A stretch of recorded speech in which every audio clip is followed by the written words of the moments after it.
যেটি দেখলাম আমাদের দুই গ্রুপ, এক গ্রুপ আমাদের ঢাকা বিশ্ববিদ্যালয়ের ছোট ভাইয়েরা, আরেক গ্রুপ 7 কলেজ, দুই গ্রুপের মধ্যে প্রিকেটিং হলো, মারামারি হলো।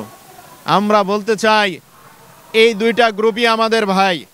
24-এর গণ অভ্যুত্থানে এই দুইটা গ্রুপেই একত্রিত হয়ে আমরা একসাথে রাজপথে লড়াই সংগ্রাম করেছি ফ্যাসিবাদ হাসিনার বিরুদ্ধে।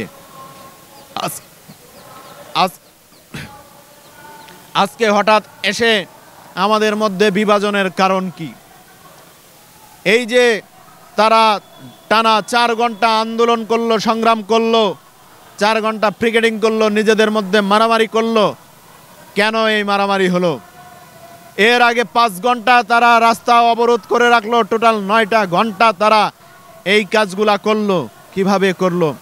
জবাব দিতে হবে শিক্ষা উপদেষ্টা, আইন উপদেষ্টা, স্বরাষ্ট্র উপদেষ্টা আপনাদেরকে।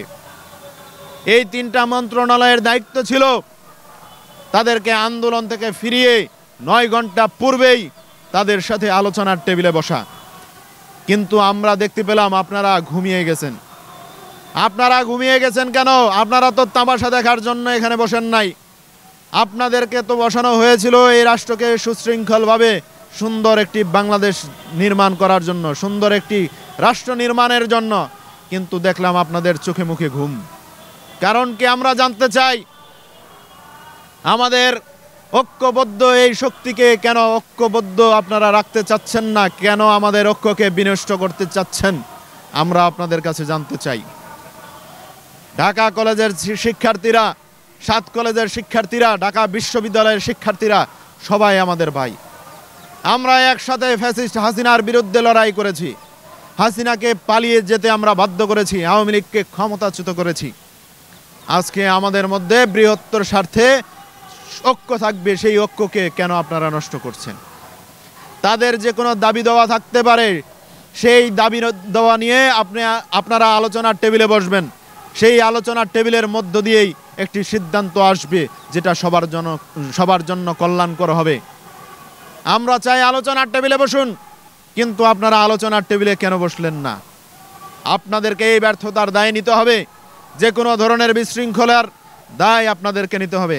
আসিফ নজরুল স্যার, আপনি বলছেন বিপ্লব পরবর্তী সময়ে এই ধরনের ধাক্কা আসতে পারে।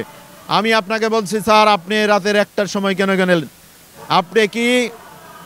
আপনি কি মির্জা আজমের মতো মনে করছেন যে পিলখানা হত্যাকাণ্ড হওয়ার পর 5 ঘন্টা পর বলবেন যে আপনারা সমঝোতায় আসেন, অস্ত্রবিরতি করেন, অস্ত্র জমা দেন?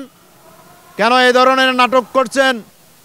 আপনারা এই ধরনের ঘটনা ঘটার আগে কেন আপনারা জানেন না? গোয়েন্দা সংস্থা কি আপনাদেরকে রিপোর্ট দেয় না?